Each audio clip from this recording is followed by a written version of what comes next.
off the You're screen. listening to the PT Pinecast, where smart people in healthcare come to make noise. Here's your host, Jimmy McKay. All right, some people build careers. Some people build programs. Some people build platforms. Some people build podcasts. Tonight's guest builds communities, and that's different. She's a physical therapist by trade, but she refuses to accept that access to care is accidental. She believes neighborhoods actually shape health. She believes education shapes workforce. And she believes we cannot complain about workforce shortages while gatekeeping who gets into the profession. She talks about rehabilitation deserts, about isolation, about the cost of forgetting that we belong to each other. And she designs education the way urban planners design cities. And that's with intentionality. I just screwed up. I'll edit this out. Intentionality and with the future in mind. She's the founder of the Ujima Institute, and she's here to both inspire and irritate you in the best ways. Let's welcome to the show, Lisa VanHoose. Lisa, welcome to the show. Did you like that one? I did like that one. I was like, I want to meet her. I was like, who is that? I want to go have a cup of coffee with her. Wouldn't that be a cool exercise to do with like a 17-year-old and be like, write a bio of a man or a woman that you would love to meet in 20 years and then see what they describe and then go, why did you describe that? Well, because that's what we kind of do, right? I'm sure psychologists would psychologize what I just did and be like, well, yeah, we will become the thing you needed, right? That's what hopefully we become. Right. And then the exercise is, how do you go from here to there? Now that you have the end, you're not going to do it overnight. That person did not become that person overnight. What are the 3 things you need to do in the next 3 years? What are the 20 things you need to do in the next 20 years? Yes. And what is the delayed gratification that has to happen, right? For you to be able to become that thing. Because we're so consumed with, I want to feel good right now. And so then when things get hard, people get a little nervous when you get to the messy middle. But that's where the development happens. Seth Godin calls it the dip. Some other writer calls it the suck. They're like, it's going to suck. I worked in a radio station. Like my job was like hang out, play music, be fun, give away concert tickets. And there were still like hard parts of the job, parts that like other people didn't see all the time. But I'll tell you, like, because we liked it, we got through the suck. You're able to show up, put on a happy face, and continue to do the things that needed to be done when things aren't going right. And that's sort of when you know you found the thing that you're aligned with or good at. Is it's always a job. It's always difficult. But when you're like, okay, what do I need? I need a big inhale. I need a big exhale. And I'll just keep doing it. That's it. All right. So we lost you for a second. Do we have you back? Hold on just for a second. That's so crazy. So we lost you for a second. But what I was saying was the thing that really, you're in a good spot or you're doing a job that you're sort of aligned to do or good to do or want to do when like the suck shows up or the dip shows up and you're still like, this is hard, but I like there's reason for it. I was having a call with a guy yesterday. He's like a career coach. Do you know Lucas Van Etten? He's cool. He's from Michigan. He's a PT, does wild things. And he was just like asking me questions. Like he was motivational interviewing me. And he was like, well, what are you willing to like what if it was really heavy, would you still lift it? And he like asked me this question because I'm looking for like, what do I do with my next 20 years? What job do I do? And he was like, if I checked like 4 out of 5 boxes for you in terms of like how much do you make, what your day-to-day, whatever, but you work for Samsung. And I'm like, the TV company? He goes, yeah. Would you take that job? And I was like, no. And he's like, why? I'm like, there's no fight there.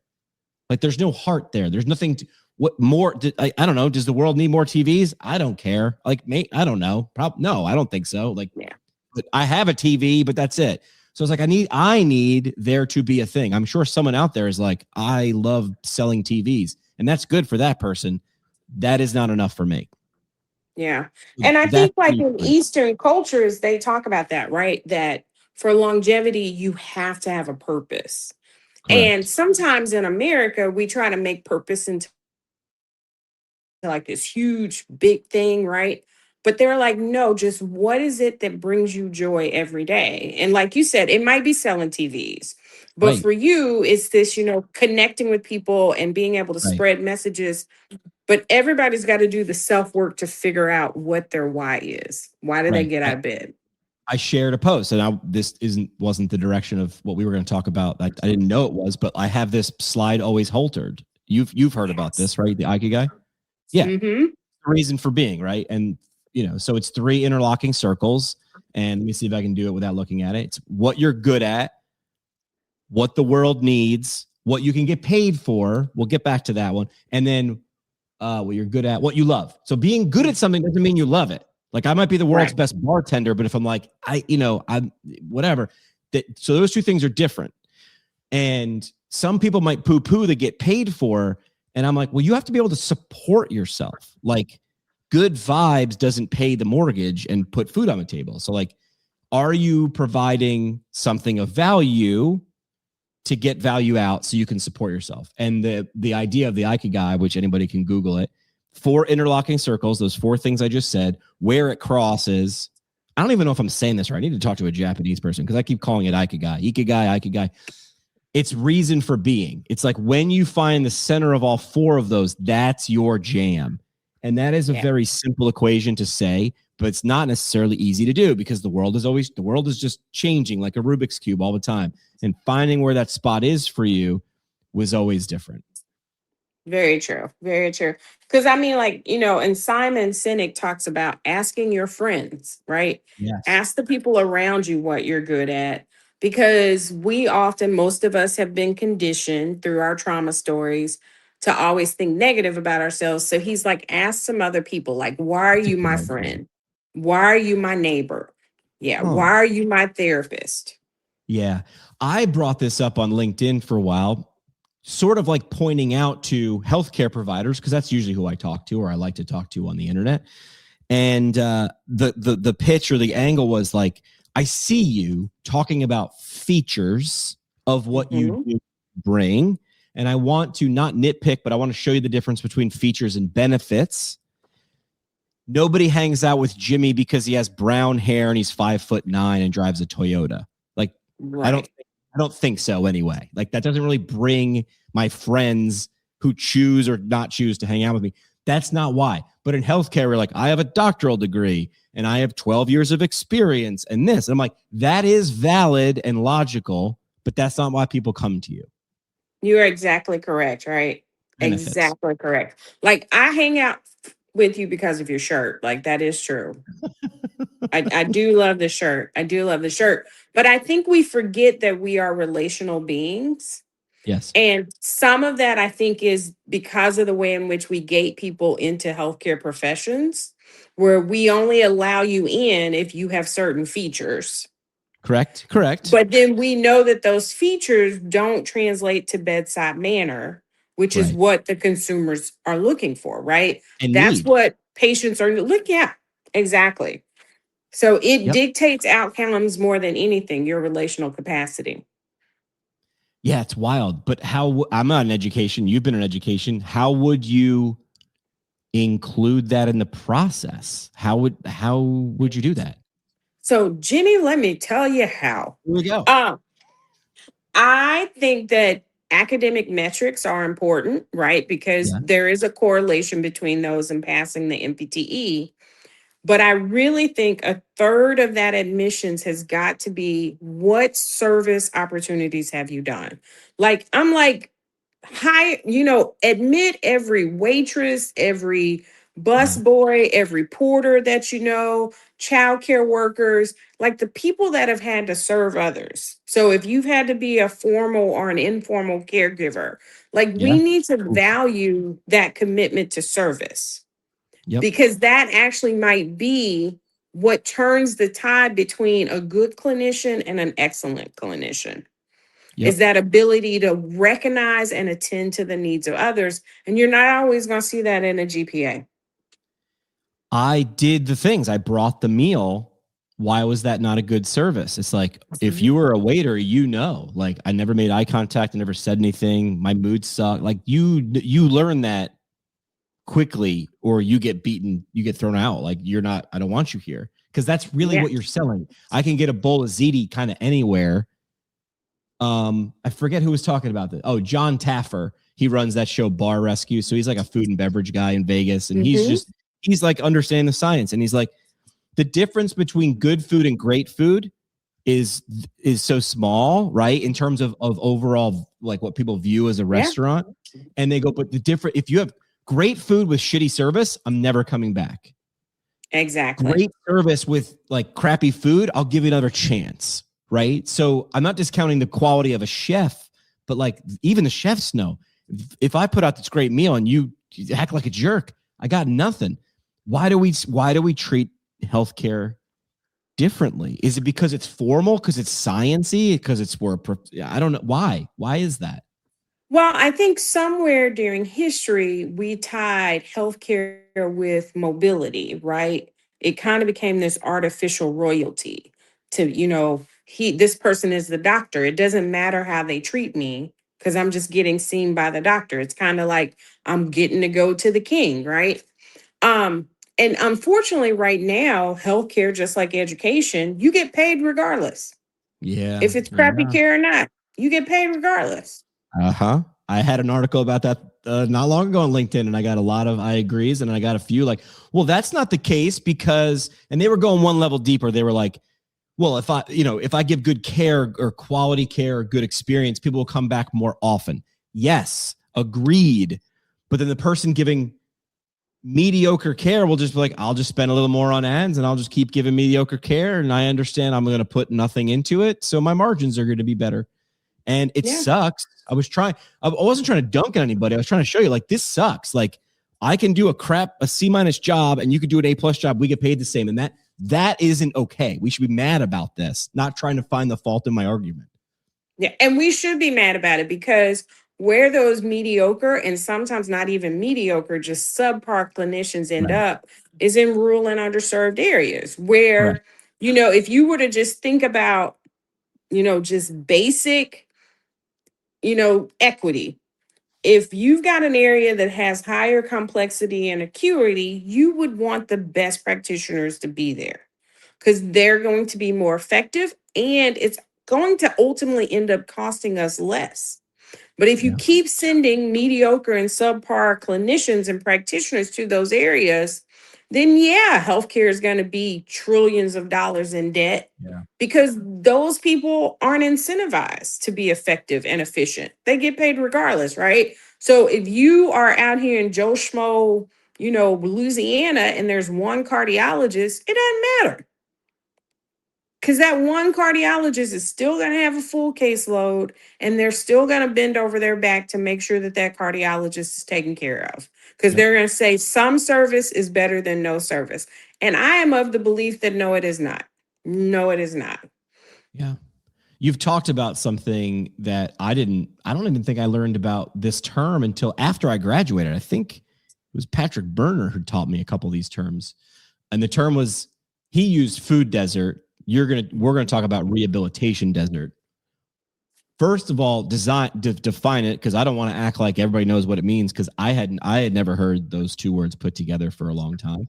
So what is a rehabilitation desert? What does it mean? And how is the system contributing to it right now? Right. So deserts basically are, and you can use it with any adjective on the front end, right? So you'll hear people talk about medical deserts, you'll hear food deserts, you'll hear transportation deserts, rehab deserts. But anytime there's an area where access is either limited or not available, and so the individual has an unusual burden to be able to try to access care. And we know that there's a sweet spot. So people will normally tolerate about 20 minutes of commute. So if I want to go see a PT, if they're within a 20-minute drive, I will go. But if it gets to 25, 30 minutes, my brain starts to think, this is too much, right? And so we know that there are areas where people they may have to travel hours to see a PT. Or if you start talking about PTs with specialty or advanced practice, I know that there were times I would have clients that would drive 4 hours one way to see me because I was an oncologist specialist, right? And like here in Louisiana, I think there are two of us for the Wow. entire state, right? Why? When I'm thinking about where we're putting future PT programs, they need to be in areas where we can address rehab deserts. Or even if they're hybrid programs, then programs need to be able to say, how are you intentionally admitting people that are going to help us address these rehab deserts? Well, they need to be able to stay, right? Because let me, I mean, you've obviously thought about this, so I can ask you questions left, right, and up and down.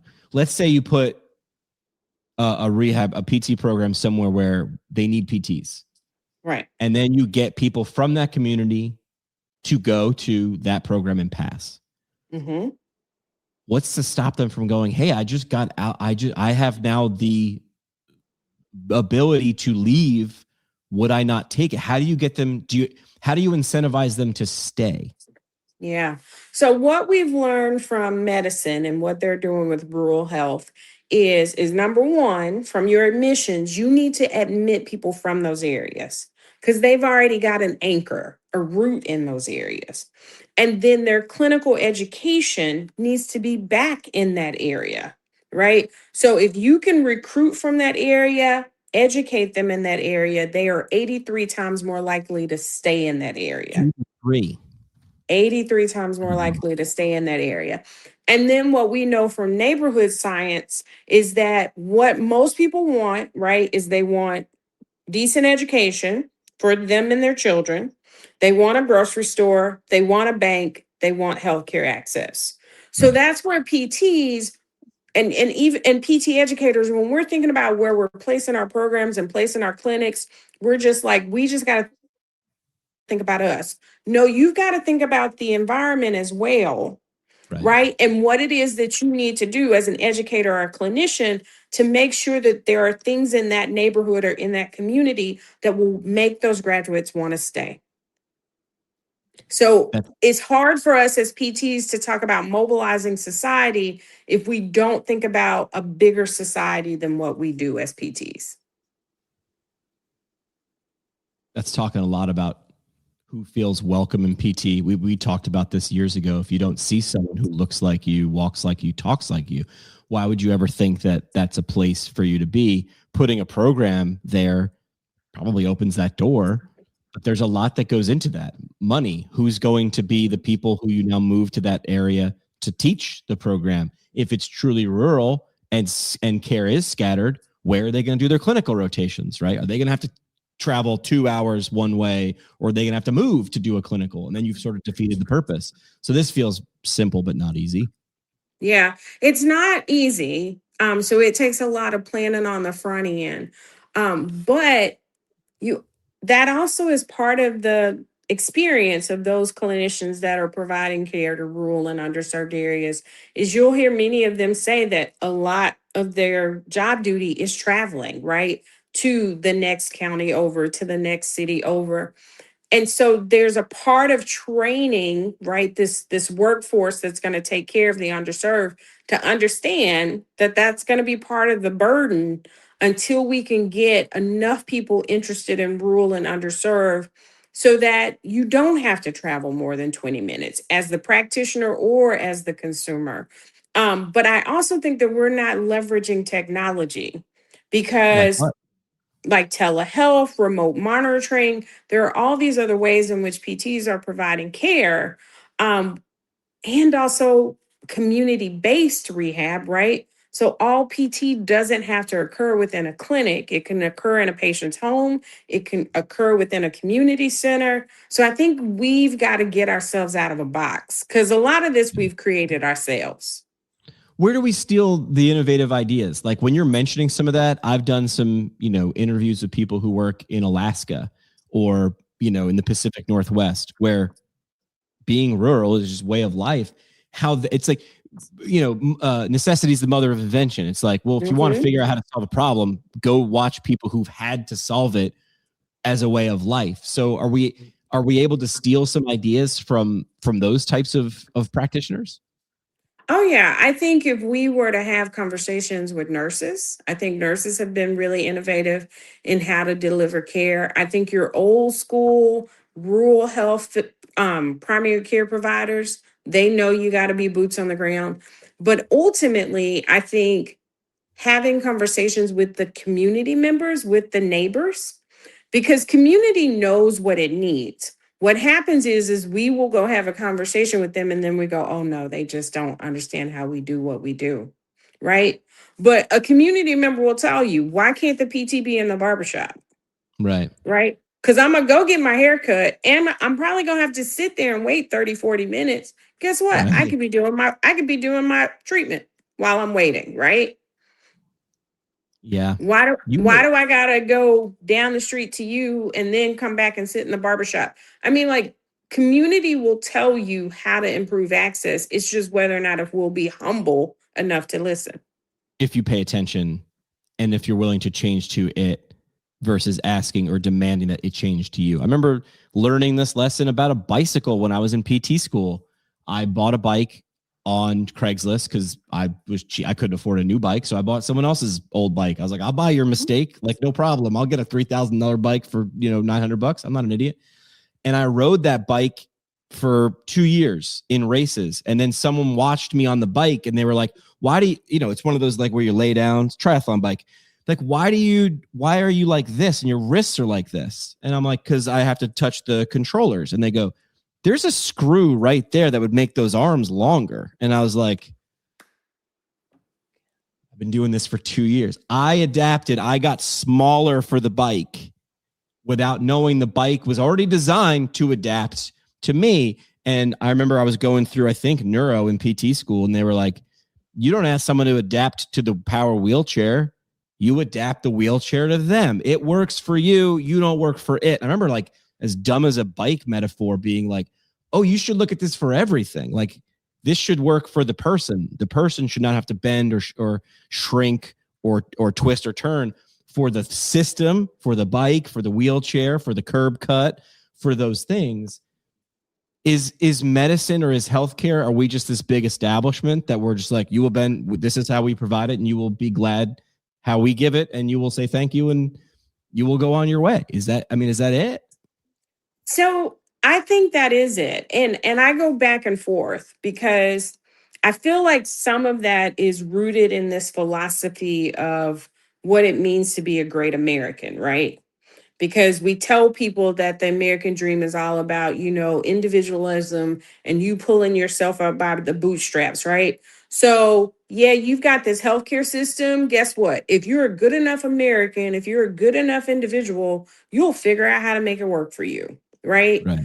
But in my learning more about blue zones and the research around it, like what they are talking about is that is such a fallacy.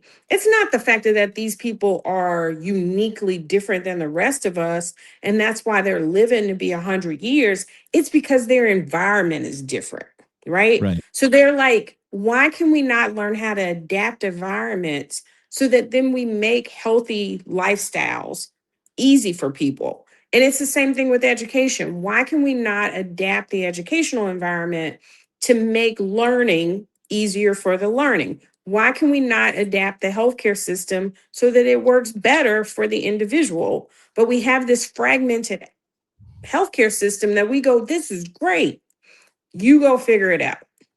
Right. And if you can't figure it out, then you get to die or you get to be sick or you get to not have your quality of life. It's your fault. I remember when someone pointed out that phrase, because like cliches become cliches because they get repeated so much, right? Doesn't mean they're necessarily true. But the fact that like, can you show me how you could sit on the floor and elevate yourself by pulling your own bootstraps up? That doesn't work. Give me the best Cirque du Soleil athlete, and that does not work. You cannot do that. Like, that does not work. I get the sentiment. I'm not trying to nitpick the cliche, but people, if everything you're saying is true, which I also agree with, design the community where they don't have to pull themselves up, that there's a path to walk that's simple that also benefits themselves and others. That seems like an easier way to do it. It makes sense to me because I'm like, if we're all out here pulling ourselves up, then why are there country clubs? Why is there golfing? Right? Why are there cigar bars? Because what those things signify is that there are places where people come into community and then they network and they help each other out. Right. Right. So I'm like, so just normalize the fact that no one really is doing this on their own. Right. So, but if we can keep telling people that they just need to just keep doing more, then, people will keep striving to do that. And then they'll pay for all of these services or processes that don't really work. So I'm just like, we just need to be honest about the fact that our healthcare system is fragmented. It does not work for most of us. It costs us way too much money and it's ineffective. Yeah. And we do need to have an honest conversation about that because we created it. And if we created it, we could fix it if we wanted to. It's one of my new favorite quotes I got from a guest, Rob Panarello. He said, "It might not be our fault, but it sure is our problem." Which is like, you might not have created it, but you still have to deal with it, which also means, but if you can deal with it, if enough of us decide to change it, that's the only time that something actually gets changed, is when enough of us decide that it gets changed. Yeah. And I kind of see it as binary. And this might be way too simplistic because I kind of see it like life, right? So either you're either actively living or you're actively dying. You get to pick. Shawshank Redemption. Right? And so to me, you're either actively creating it, even if it's bystander creation, or you're actively changing it. Which one you doing? You're going to let it continue to exist as it is, and you're like, that works, or you're going to change it. Yep. This also works against clinicians in the healthcare profession, right? Like this lack of connectivity or isolation or individualism, like staff culture, or so. I mean, we have, I forget what the statistic was, but a large number of our colleagues come into this profession, and I think it's 7 years. They last 7 years. It's like you just went to school for essentially 7 years to hang out for 7 years and then leave. And that's a lot of wasted effort and skill and insight. And that feels like we should fix that. Yeah. And it's interesting, like, why people are leaving. And that number may even get lower based on what we're seeing in these last two youngest generations of PTs. That number may continue to drop. But it's like people are leaving, right? Sometimes it's, family obligations, right? They're at a different season in their life. But a lot of times it's pay. A lot of times it's the workplace environment, productivity, insurance burdens, administrative burden. But all of those things we could change because at the end of the day, there is a PT manager. A lot of times there is a PT owner. And then even in these larger companies, there still are PTs in the C-suite, right? Sure. So once again, I keep coming back to the fact that I'm not going to say that everything's easy, but I'm going to say, but we still are in change agent seats where we could change it if we so wanted to. Is it going to be painful? Yes. Are some people going to have lower margins? Yes, for a little while. But it's like, are you willing to have some short-term discomfort to protect the profession? And also to just be kinder to that fellow human, right? So you've had a graduate work 7 years to be part of the profession. They get out, they graduate, and then they only work 7 years. I'm like, come on, right? Like we're missing out on so much potential because we're losing these amazing humans that might be our future leaders. They might innovate something for the profession, but we end up losing them because we want them to see 16 patients in one day. Yep. Yeah. I'm just like, that instant gratification. I'm just like, could we not be reasonable with productivity expectations? Could we not be flexible with work hours? Because it's going If to we cost don't, you more to replace right. them. I was gonna say, Yeah. if you don't, what is the cost? You've said this, gatekeeping. We're gatekeeping the profession while complaining about the shortage. Yeah. That feels like we're talking in circles, right? It's talking out of both sides of your mouth. There's not enough people, but we're gatekeeping. So what do we? Well, and then there's the middle part, which is how do we keep people in the profession longer? So you have input, you have Mm-hmm. throughput, and you have output, right? In terms of Mm-hmm. someone's career span.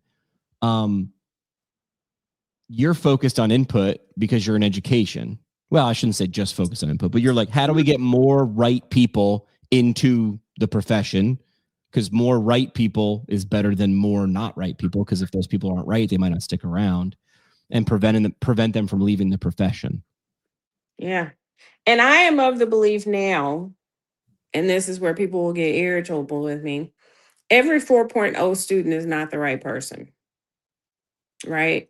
Um, I think there is some beauty in having conversations about those people that represent the 3.0 to 3.3 because their drive is different, right? Sure. Their passion about the profession is different because there's just a gratefulness to being allowed access that then they're like, you know what, I'm going to stay in this because I am grateful to have been able to be here. I know what I've had to do to be able to get to this point where we tend to only think about the 3.8s and the 4.0s as, oh my, think about all they've done. Yeah, they've done a lot from an academic standpoint, but that drive, right? That I don't even know what to call it, but that grittiness, I tend to see that more in the 3.0s to the 3.3s. And I also tend to see them stay longer within the profession because they feel a commitment to the profession.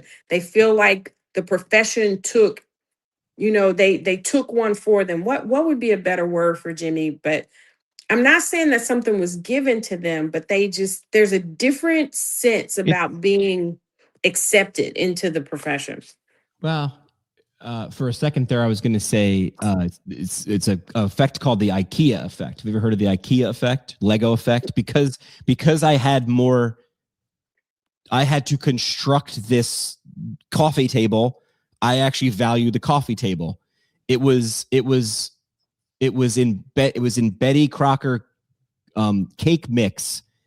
All Mm-hmm. you used to have to do was add water, and people said I didn't feel like I was doing enough. They literally said you have to add water and egg, and adoption went up.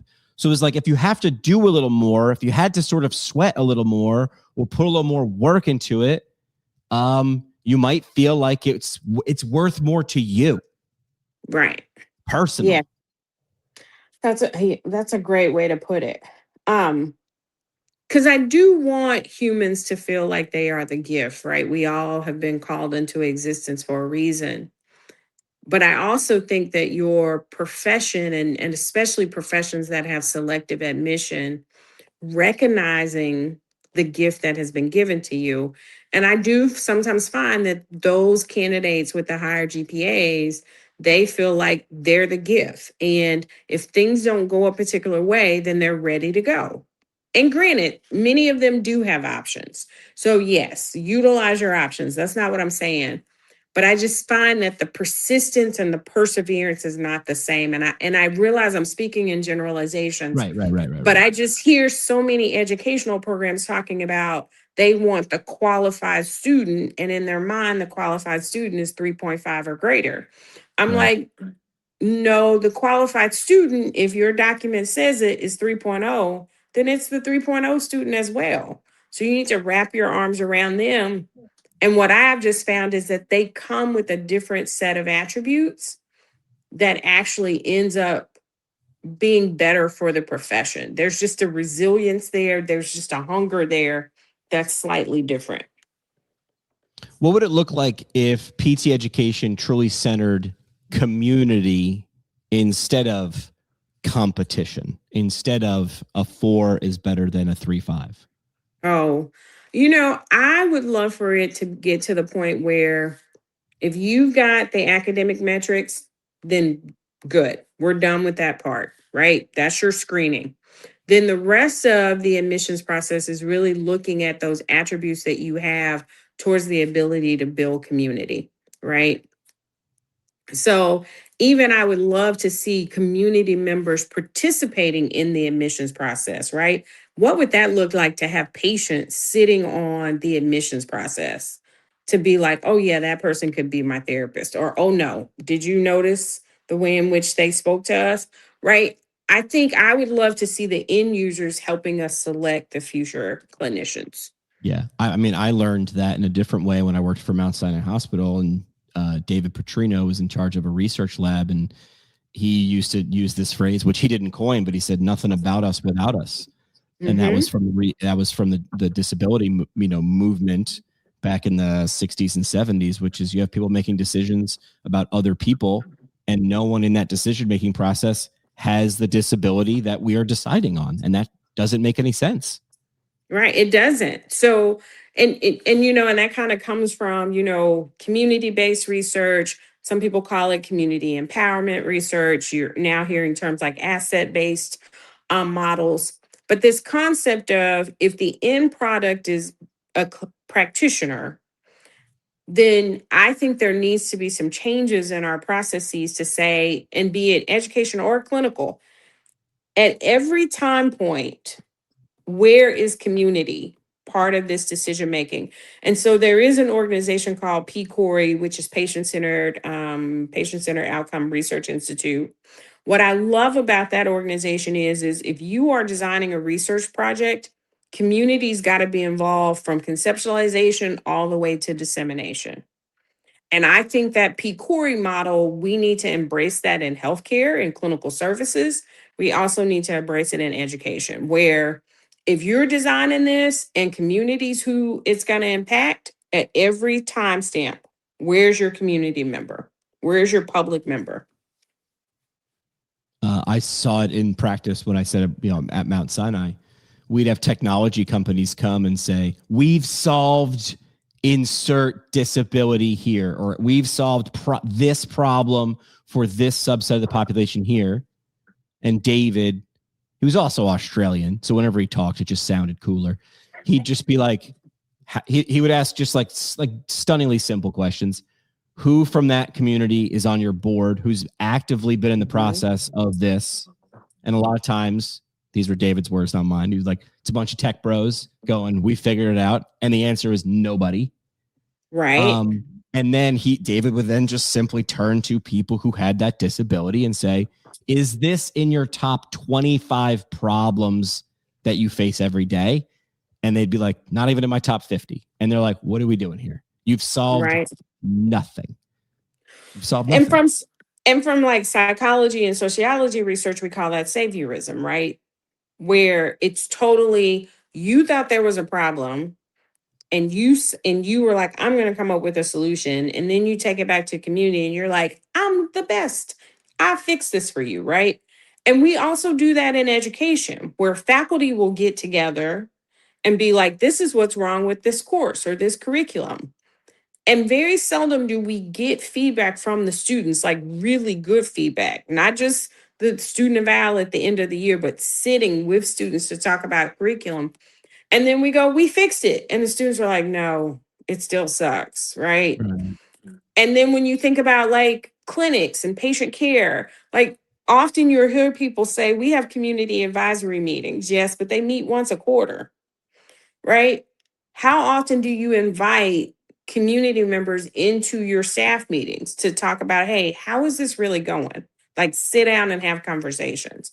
But a lot of times we're doing things because it feels good for us, not that it really helps the situation. Yeah, and it's not always. And because I have a use case where I think it happens. I don't think it's on purpose.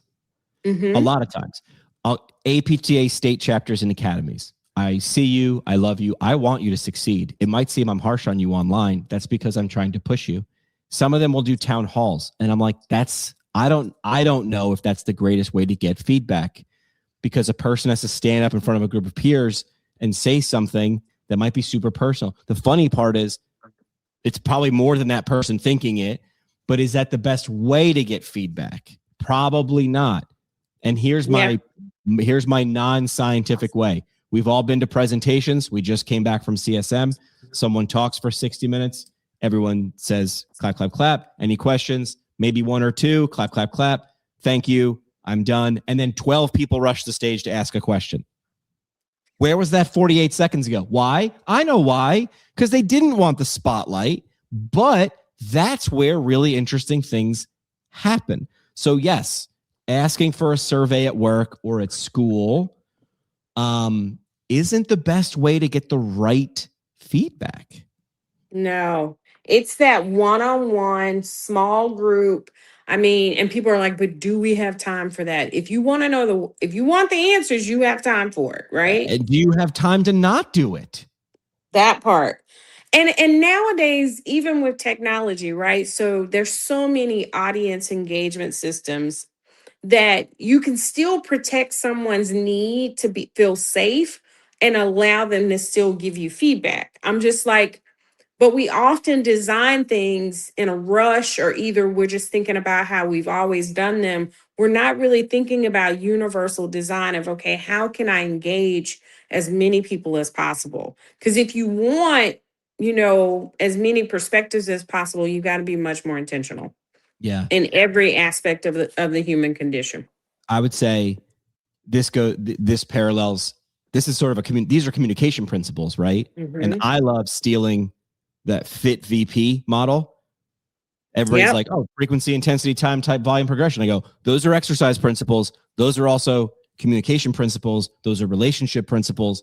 Those are all the principles. Those are the only levers you can pull. Oh, that's good. I had not thought about that in that way, but that's really good. So you would say low frequency but high intensity. That's a town hall. So that might be good. It might be good, but would you need small groups quarterly? That's more frequency but less intensity. What about a one-on-one that meets every 3 weeks or monthly? That's higher frequency, less stakes, right? Yeah. And I come from the land of frequency, like quite literally radio frequency, but like that's not the frequency has to do with wavelength, but how frequently do you show up and ask? Yeah. If it's once a year, are you shocked when you don't get good responses? And when you put it like that, you're like, well, obviously my door is always open. That might check a box. But if I don't know, if I feel weird about walking through the door, I don't know how to start that conversation. Hi, I'm here to complain. Like, no, I don't want to do it. But if you're asking, I don't know. Like, frequency is always the lever in my mind that I like to pull on first.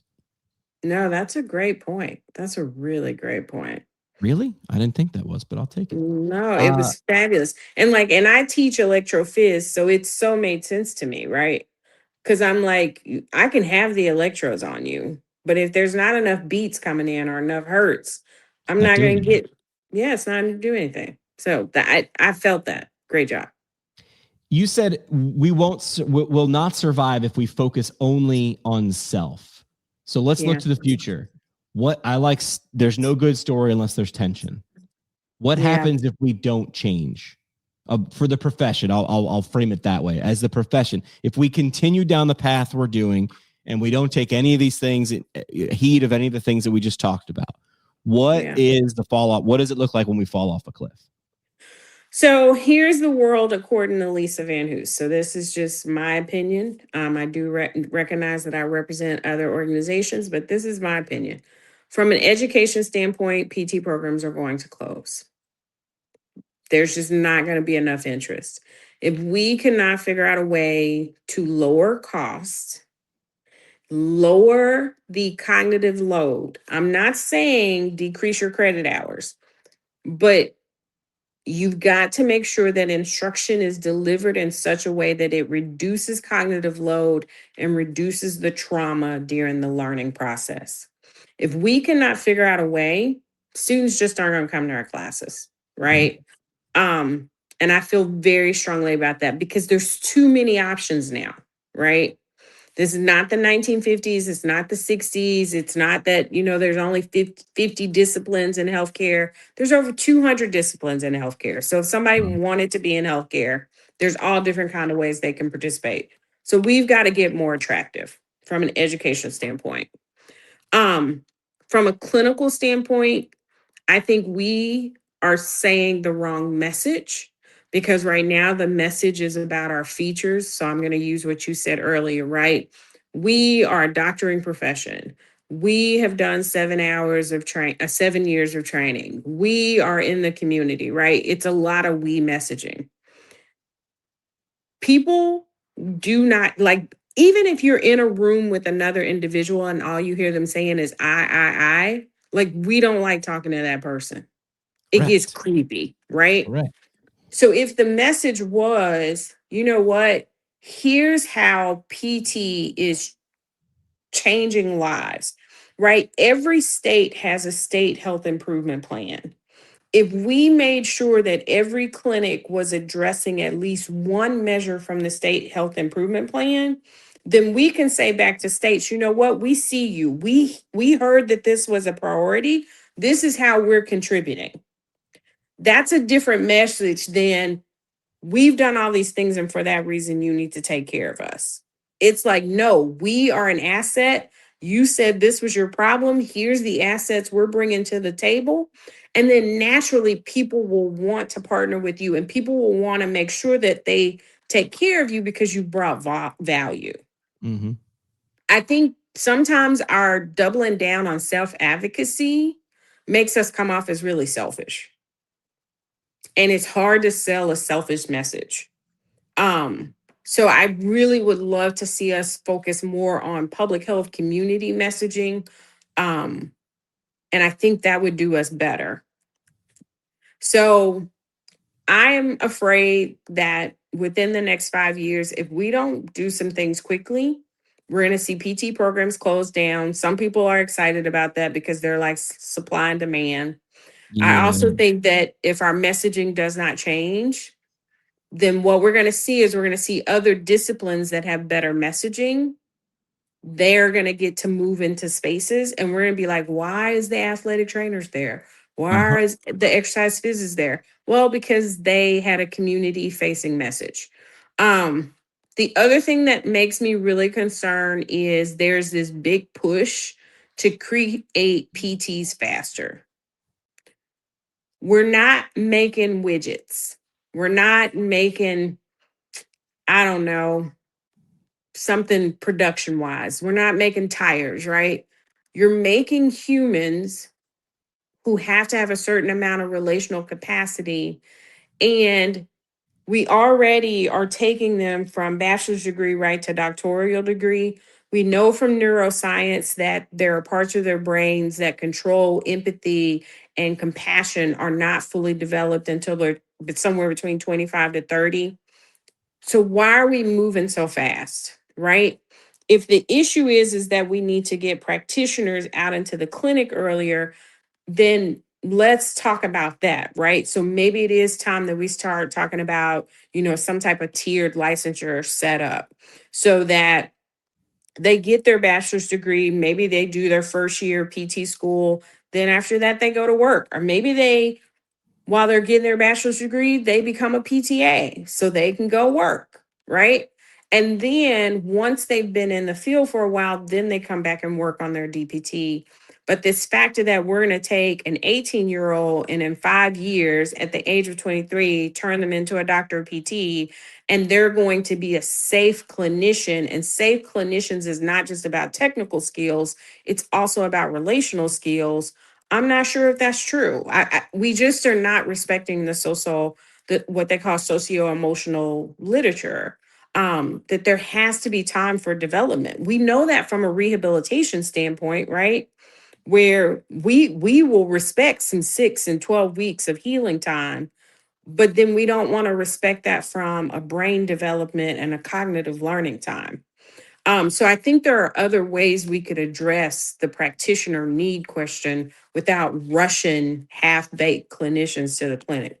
But that's my take on it. Like I almost want to hit a gavel and be like, Lisa has spoken. If I had a microphone, I'd drop it. I don't want to drop this. I'm like, nobody likes half-baked anything. So No. stop it. We were together at CSM in just a couple weeks ago, and you got an award. And I Yeah. like talking about awards. I like talking about awards for what we did to get, like, what was the thing? What was the purpose? Yeah. Share what you did to get, because you didn't do the thing to get the award. You did the thing to do the thing, and then the Academy of Leadership and Innovation was nice enough to recognize that. And here's why. Number one, you deserve some accolades for doing that, but also we want other people in the audience to be like, oh, look at that. How do I do that in my way? So talk about what you did. Yeah, so I was super honored to be recognized by my peers for helping to build an environment that supports mobility, right? From all the domains of mobility: physical mobility, emotional mobility, social mobility, financial mobility. So, what the Ujima Institute does is we partner with communities to say, hey, what are the problems, right? What is keeping you from being able to live your best life? And what we found in our neighborhood was it was childcare, youth services, food insecurity, and then just basic health literacy. And so we went about doing those things. So we offered a childcare service. We had youth programmings. We trained young teenagers how to take vital signs and how to serve as healthcare workers so that they could go to appointments with their loved ones and be able to be like, this is what these words mean, right? Because this is finna get political for a minute. So we know that when people have improved health literacy and they go into a clinical appointment and they say hypertension, right? Not high blood pressure. Healthcare Mhm. workers pay attention. It's just Huh. like with your children. What we know is that if your children knows the word vagina, penis, vulva, they are less likely to be sexually assaulted because the predator knows that, wait a minute, that child is talking to somebody who's talking to them about their body parts, right? So it was really important to us that community members knew the words so that then they would get the attention of the healthcare worker, because then at that point they got better care. And what was crazy about it was that community members would come back and go, I've gone to that doctor for 10 years. That was the first time that person sat down and listened to me. So we created a healthcare worker system where someone could call, they could say, hey, I'm going to go meet with my cardiologist. This is what's going on. What questions should I ask? And we would help them come up with the questions and help them come up with the words or find the guidelines, right? That's the other thing. We were like, start asking your healthcare workers, what guidelines are you using, right? So your mom's had a stroke. Ask them which stroke guidelines they're going to follow, right? Uh-huh. That gets the attention of healthcare workers. And so these were things that the typical person would say, but that's not PT service. But it is. It falls underneath self care, right? So if people can't live in environments that support their life, then it's hard to have a conversation about, yeah, come see me in the clinic 2 to 3 times a week for your low back pain. And they're like, I'm trying to, have enough food and make sure my kids are safe and everything else. So it's Maslow's law. You got to deal with those basic needs first before you can start talking about tertiary care. And so we've been able to work with community to do those things. And so, like, now we've got a community garden. We're trying to figure out our summer youth programming. We just finished because we just had a pretty bad ice storm here. And so Ujima was able to mobilize with 3 other organizations. And over the course of 4 days, we were able to deliver 4,000 meals to people when they were without power. And that, like, if you want to talk about bringing value to the profession, people are like, that physical therapist over there, like, that's Lisa. And if you have a need, she can help you, right? So it's not just about you just come see me if your knee hurts. It's like, if you got a need, that's a healthcare person that can help. And that is you that's invaluable. Yeah. That's invaluable. So yeah, I can't let you leave without giving a nod to Ujima. thank you. Just give a quick mention about what is it, and then we'll put the website in the show notes.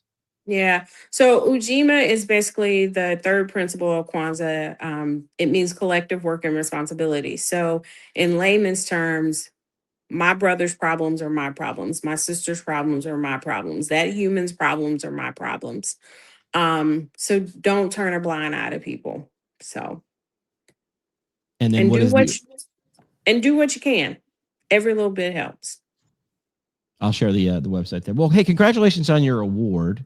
I knew you wouldn't want to come on the podcast to talk about an award, but we'll talk about other things and then the work that went into the award. Yes. Now here is where Ujima needs help. So let me tell y'all where we need help. So as I said, one of the things that community has said that they needed is childcare services. So what we did in the past is we actually did like your traditional childcare setup, right? So when you think about childcare, you know, you take them to a center, they're with you from 7 to 5, you've got childcare workers. Margins in childcare centers are very small, right? They're anywhere between 5 to 15%. And that is not manageable because what we tried to do different in Ujima was we knew that the median household income. So typically your child care should be between 5 to 10% of your disposable income. That meant that weekly child care roughly needed to be between $125 to $150 a week, right? Wow. That is half the price of what other child care centers. Yeah. Right. So that was not a sustainable model. So you have a group of amazing, brilliant people that follow your show. What would be a model where we could still provide all day services for families, but it not be childcare? So, like some of the things we've thought about is could we offer it as a wellness model, right? That you drop your child off at 7 o'clock in the morning and you can pick them up at 5, and we're going to work with them on their wellness and physical activity, right? Something where it's not childcare. Because the childcare industry is so overregulated. So that's the other part of it, is that there's so many fees and everything else associated with that's part of the reason why it has to be so expensive. So we're trying to figure out, is there another way to do that? Some people have talked about, could we do a parent co-op, right? Where parents then become the co-workers. But if y'all got ideas about how we could provide all day childcare services, for that pre-K through 4-year-old group, or even infants to 4-year-old groups, that would be greatly appreciated. What's some innovative ideas out there? I'll get on it. I'll call you back soon. I'll be on it. Figure it out. I got faith in you. Yeah. Last thing we do, Lisa, is called the parting shot. What's the thing you'd want to leave as your mic drop moment or your soapbox statement as we wrap? Yeah. If you're not part of the solution, you're part of the problem. Either you're in the boat and you're rowing, or you're an anchor. Lisa VanHoose, thanks for doing what you do. Thank you. Thank you always for your time. That's it for this one, but we're just getting warmed up. Smash follow, send it to a friend, or crank up the next episode. Want to go deeper? Hit us at ptpintcast.com. Or find us on YouTube and socials at ptpintcast. And legally, none of this was advice. It's for entertainment purposes only. See, Keith, we read the script. Happy now?